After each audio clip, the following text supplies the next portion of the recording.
Hello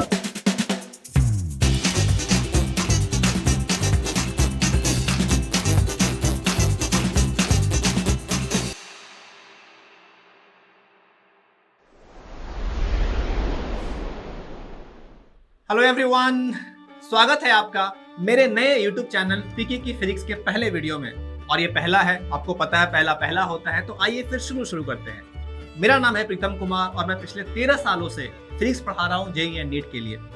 मैंने हिंदुस्तान के कुछ सबसे बड़े coaching institutes like Shri Chaitanya, Vidyasagar, creative coaching classes, इन सारे कोचिंग इंस्टीट्यूट्स में काम किया है और 13 सालों से फिजिक्स को समझा है, जाना है और ये भी जाना है कि बच्चों को मुश्किल कहाँ आती है।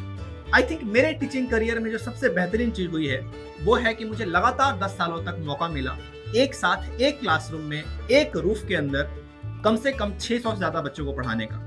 और जब आप 600 प्लस क्राउड को एक साथ कैटर करते हैं तो आई थिंक इसका सबसे बड़ा बेनिफिट ये होता है कि आप ये समझ पाते हो कि मेजॉरिटी ऑफ द प्रॉब्लम कहाँ है उस सब्जेक्ट में जिसका नाम सुन के ही बच्चे भागते हैं, चाहे वो जेईई वाला हो चाहे नीट वाला हो। मैं तो हमेशा मजाक में कहता हूँ कि भाई साहब, जिस उम्र में 11वीं 12वीं के बच्चे की उम्र में सपने जब किसी और के आने चाहिए, उस उम्र में सपने बेसिकली फिजिक्स के डरावने सवालों के आते हैं। तो मैंने बहुत अच्छे से समझा है कि फिजिक्स जो डरावना सब्जेक्ट है, जो लोगों को लगता है, उसका रीजन क्या है। और मैं ईमानदारी से कहना चाह रहा हूँ कि इतने लंबे टीचिंग करियर में मैंने लगभग 50,000 से ज्यादा बच्चों को डॉक्टर इंजीनियर बनाने में अपना कंधा लगाया है। मैं कभी नहीं क्लेम करता कि मैंने बनाया है, उनकी मेहनत में बनाया है, बट उनकी इस जर्नी में मैंने अपना कंधा जरूर लगाया है। इतने सारे बच्चे, इतनी वैरायटी ऑफ प्रॉब्लम, इन सब का जो मैंने निचोड़ निकाला है, सबसे बड़ा रीजन इस सब्जेक्ट को जो डरावना बनाता है वो है बेसिकली लैक ऑफ फंडामेंटल्स। और इसी वजह से बच्चा हमेशा सब्जेक्ट से भागता है। और वैसे भी वॉल्टर लेविन साहब ने कहा था कि अ boring physics teacher is a criminal. एक ऐसा सब्जेक्ट जिसको इंटरेस्टिंग बनाया जा सकता है, बहुत सारे डे टू डे लाइफ के एग्जाम्पल्स है। फिजिक्स की सबसे सुंदरता तो इसी बात की है कि भाई साहब फिजिक्स नेचर में दिखता है। आप कह सकते हो कि हाँ भाई साहब, एप्पल जो है वो बेसिकली नीचे गिरा ग्रेविटी की वजह से न्यूटन साहब के सर पे, ऑफ कोर्स। खैर, तो मेरा कहना है कि सबसे जरूरी बात समझना यह है कि जो फिजिक्स को मुश्किल बनाता है वो है लैक ऑफ फंडामेंटल्स। और वो लैक ऑफ फंडामेंटल कहाँ शुरू होता है? 8वीं 9वीं 10वीं से। उसकी वजह से होता क्या है कि भाई साहब 8वीं 9वीं 10वीं में मैक्सिमम लोग, हम लोग भी यही करते थे कि मार्क्स के लिए पढ़ लिया, एग्जाम के बाद भूल गया। अब वही कॉन्सेप्ट जब 11 12 में आया है तो वो रिकॉल नहीं हो पाता पुरानी चीजों का।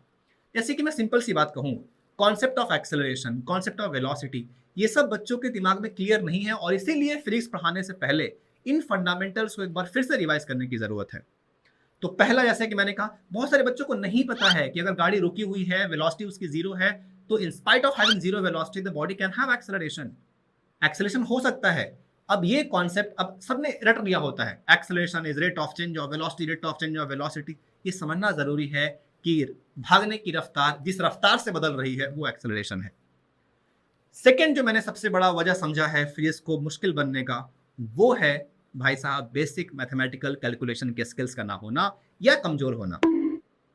अब एक सिंपल सी बात अगर मैं आपको कहूं कि भाई साहब बेसिकली एक सिंपल सी बात समझिएगा, हम सबको पता है कि time period of simple pendulum is 2 pi under root L by g. ये क्लास 9वीं में सीबीएसई में पहली बार क्वेश्चन आया था।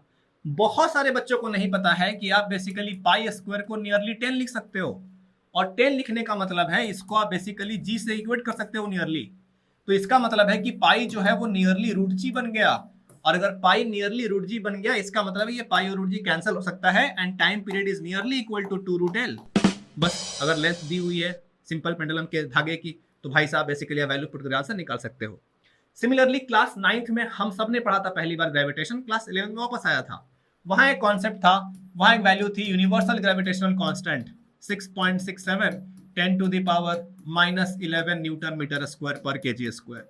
जरा सोचो, ये जो 6.67 है, अगर ये वैल्यू कहीं पुट किया, आपको लगता है कैलकुलेशन बेसिकली आपको आसान जाएगा? भाई साहब प्राण छीन लेगा आपके। इसीलिए कितना आसान होता ना, 6.67 को सिंपली हम 20/3 लिख दिए। कोई रॉकेट साइंस नहीं किया है, बट ये करने से हुआ क्या?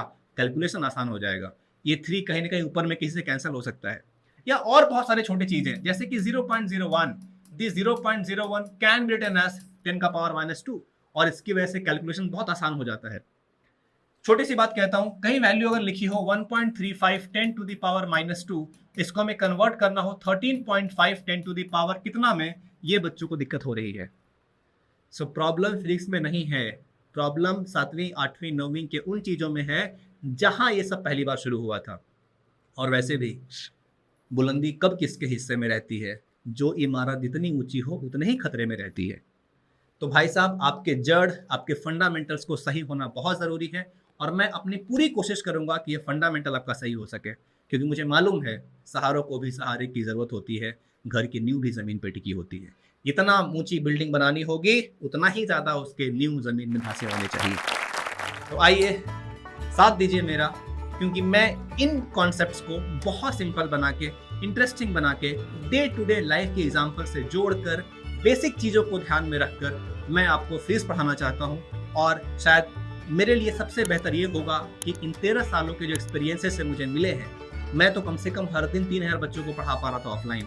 यूट्यूब मुझे मदद करेगा लाखों बच्चों तक पहुंचने में, ताकि ये जो मेरे एक्सपीरियंसेस हैं वो आप तक पहुंचे। आपके सुझाव, आपकी राय, आपके कमेंट, इसका इंतज़ार रहेगा। Thank you.